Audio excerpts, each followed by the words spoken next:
सोहम एक बहुत अच्छा स्विमर था। उसे राष्ट्रीय स्तर पर तैरने में गोल्ड मेडल भी मिल चुका था। एक बार सोहम अपने दोस्तों के साथ घूमने गया हुआ था। वहां उन लोगों ने पास के तालाब में तैरने का प्लान बना लिया। सबने तैयारी की और शाम के करीबन 5 बजे वो तालाब के पास जाने लगे। कहाँ जा रहे हो बच्चों? उन्हें तालाब की तरफ जाता देख वहां के सरपंच ने टोकते हुए कहा, पास के तालाब में तैरने जा रहे हैं हम। सोहम ने तुरंत जवाब दे दिया। सोहम का जवाब सुनकर कुछ देर के लिए सरपंच सुन्न रह गया और फिर अचानक से सोहम और उसके दोस्तों को वहां जाने से रोकने लगा।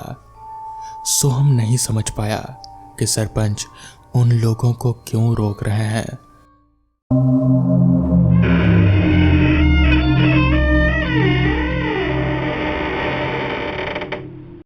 रुको बच्चों, उस तालाब की तरफ मत जाओ। वहां अक्सर लोगों के डूबने की घटनाएं घटती रहती हैं। सरपंच ने उन्हें जाने से लगभग मना करते हुए कहा, काका, सोहम तो स्विमिंग में नेशनल चैंपियन रह चुका है, आप निश्चिंत रहिए। सोहम के दोस्त निखिल ने सरपंच की बात को काटते हुए कहा, तुम लोग मेरी बात समझ नहीं रहे हो। वहां तैरना खतरे से खाली नहीं है।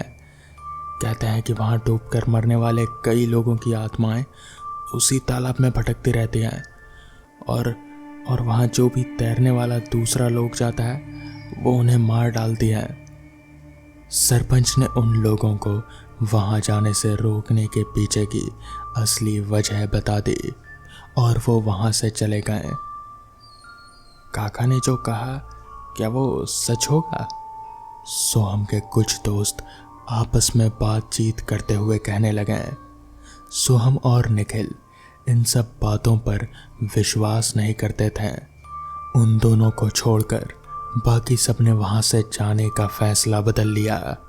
बाकी दोस्त वापस लौट गए और अब सिर्फ निखिल और सोहम ही तालाब की ओर बढ़े। दोनों ने कपड़े उतारे और जैसे ही वो तालाब में उतरने लगे कि निखिल के माँ का फोन आया। निखिल तालाब में उतरते उतरते रह गया, मगर सोहम बिंदास होकर पानी में तैरने लगा। अचानक सोहम का पैर पानी में फंस गया। इस तरह की सिचुएशन उसने कई दफा संभाली थी, मगर इस बार बात कुछ अलग थी। उसने कई बार कोशिश की वहां से निकलने की, मगर धीरे धीरे वो पानी में खींचा जा रहा था।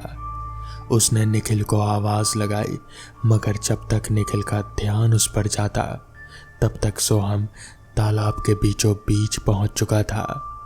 सोहम को यह एहसास हो रहा था कि पानी के अंदर से कोई उसका पैर खींच रहा है। उधर निखिल ने सोहम की आवाज सुनकर उसकी तरफ देखा तो उसे आश्चर्य होने लगा। नेशनल चैंपियन होकर भी सोहम की हालत देखकर उसे सरपंच की कही बात याद आ गई। निखिल सोहम के लिए पानी में कूदकर उसे बचाना चाहता था, मगर जब वो पानी में उतरने लगा तो अचानक उसे एक जोर का झटका लगा और वो तालाब के विरुद्ध उल्टी दिशा में जा गिरा।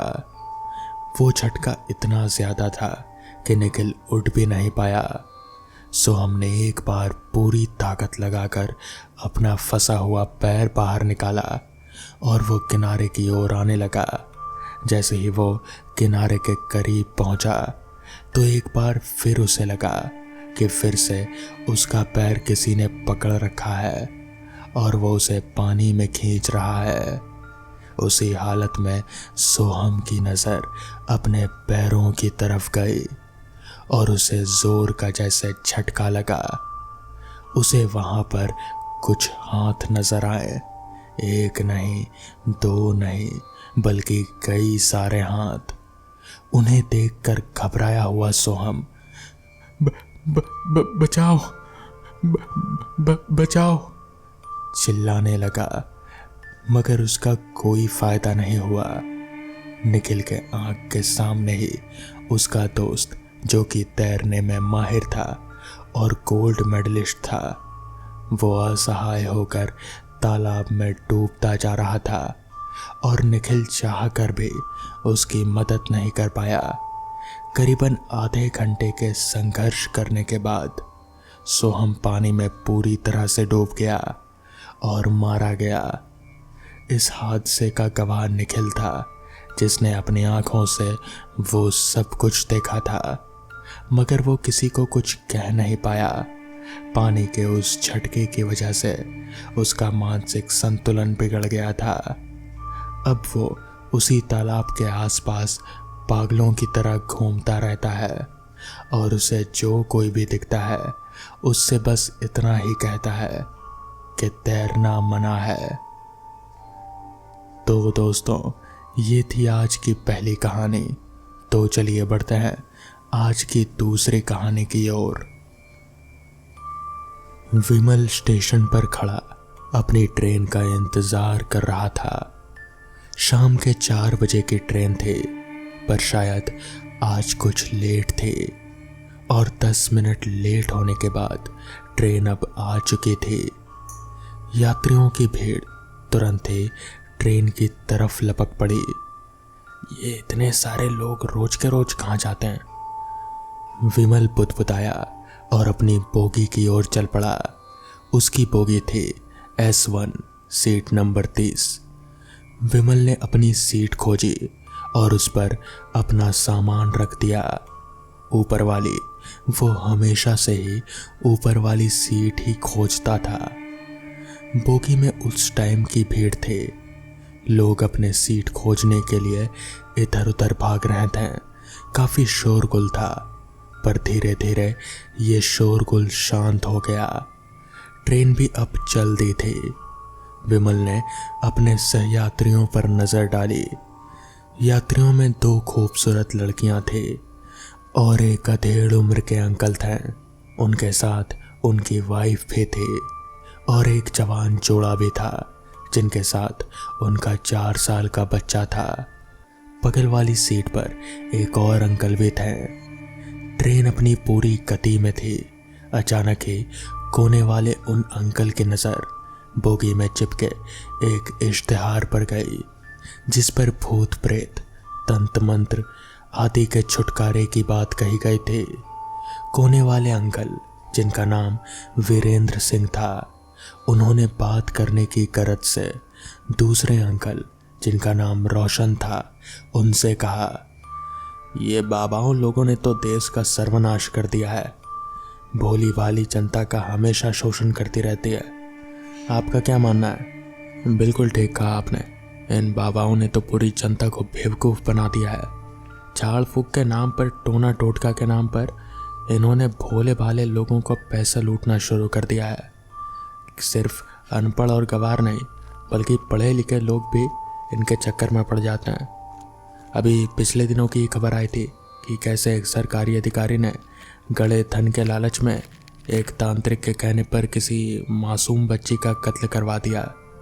ऐसी और भी खबरें आती रहती हैं।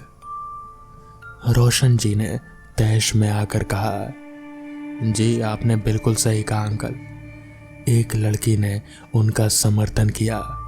आजकल ऐसे बाबाओं की भरमार हो गई है। सरकार को ऐसे लोगों पर कार्रवाई करनी चाहिए। बिल्कुल ठीक कहा आपने।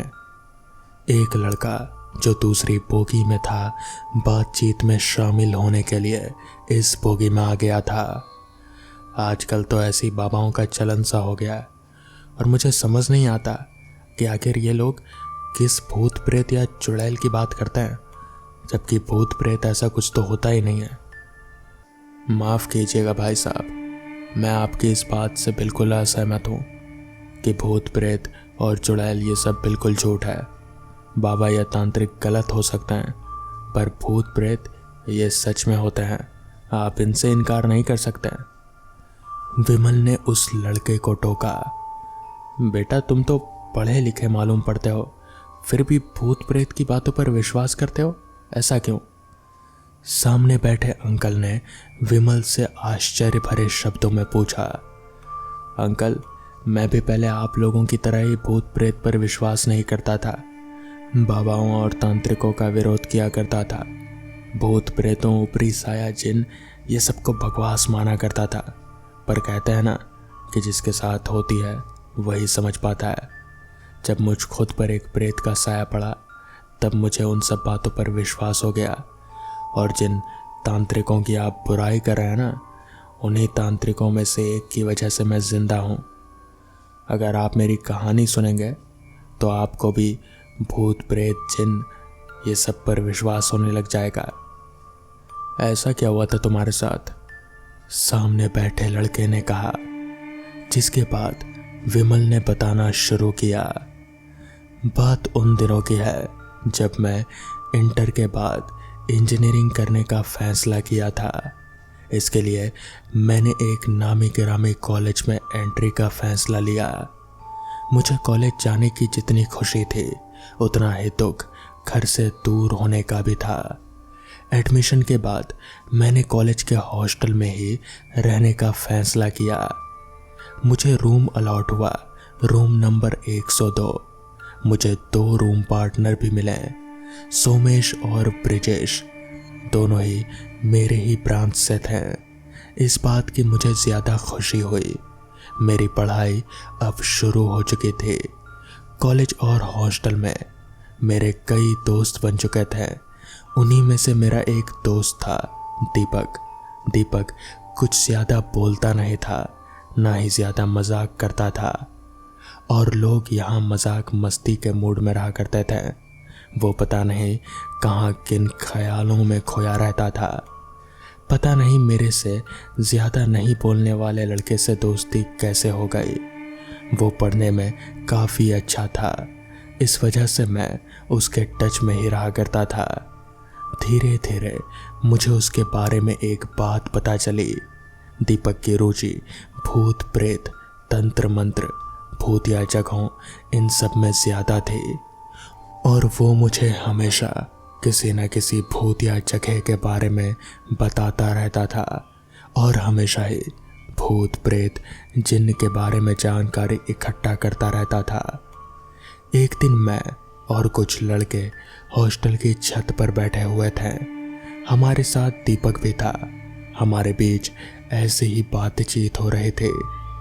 अचानक ही हमें छत पर किसी और के चलने की आहट सुनाई दी। कौन है? मैं चिल्लाया। उधर से किसी की कोई आवाज़ नहीं आई। हमने सोचा हमारे बैच का ही कोई लड़का सीढ़ियों पर छुपा हुआ है और हमें परेशान कर रहा है। लगता है कि सोमेश होगा, मेरे एक दोस्त ने कहा। मैं देख कर आता हूँ, मैंने कहा। तभी मेरे दोस्त ने कहा, रुक, मैं भी साथ चलता हूँ। हम दोनों सीढ़ियों पर जाकर देखें, मगर वहाँ पर कोई नहीं था। लेकिन अभी तो किसी के सीढ़ियों पर चलने की आवाज़ आ रहे थे। हम सब ने सोचा कि शायद ये हमारे मन का वहम होगा या कोई लड़का आकर चला गया होगा। उसके कुछ देर बाद हमें एक साया छत पर टहलता हुआ दिखाई दिया। हम सभी लोग चौंक गए क्योंकि अभी तक तो वहाँ कोई नहीं था। फिर ये कौन आ गया? वो साया टहलते टहलते छत के किनारे चला गया। अरे कौन है भाई? छत से कूदने का इरादा है क्या?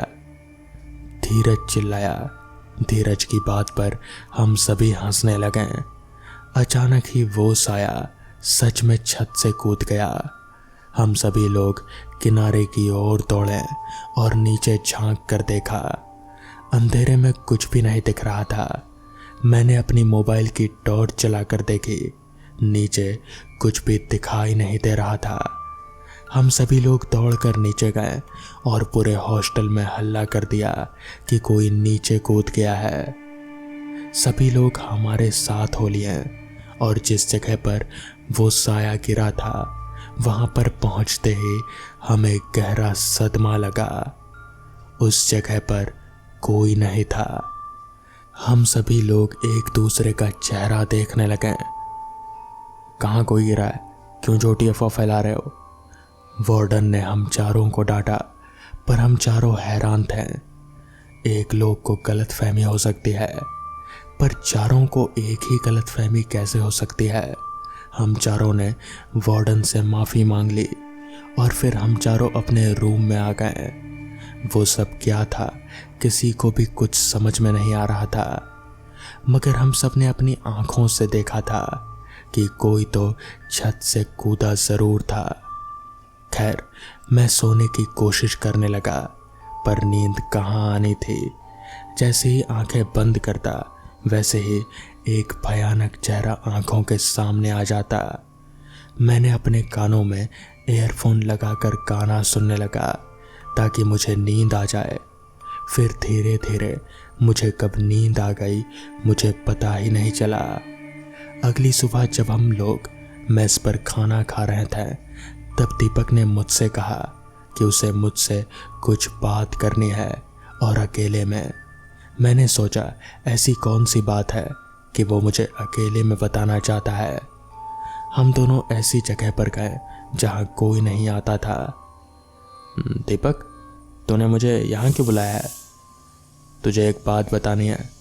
कल रात तुमने मुझसे पूछा था ना कि कल रात में मैं सीनियर के रूम में क्यों गया था।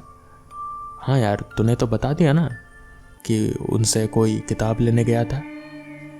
बात ये नहीं है, कल रात की घटना के बाद मुझे एक सीनियर ने अपने रूम पर बुलाया था और ये कहा कि हो सके तो छत पर कम जाया करो और रात में तो बिल्कुल भी नहीं। तो इस पर मैंने दीपक से पूछा, पर ऐसा क्यों? तो दीपक ने कहा, दरअसल यहाँ पर किसी बुरी आत्मा का साया है जो लोगों को परेशान करती है, इसलिए जितना हो सके छत पर ना ही जाया करो। उन्होंने ये भी बताया कि इस हॉस्टल के साथ कई घटनाएं घट चुकी है, पर इस हॉस्टल का नाम बदनाम ना हो इसलिए इस बात को छिपाया जाता है। जो घटना कल रात में घटी थी वैसी ही घटनाएं कई बार घट चुकी है और इसके पीछे भी एक कारण होगा। ये सारी बातें दीपक ने मुझसे कही। ये सब सुनकर मैं बहुत ज़्यादा डर गया और उस दिन के बाद से मैं कभी भी हॉस्टल की छत पर नहीं गया।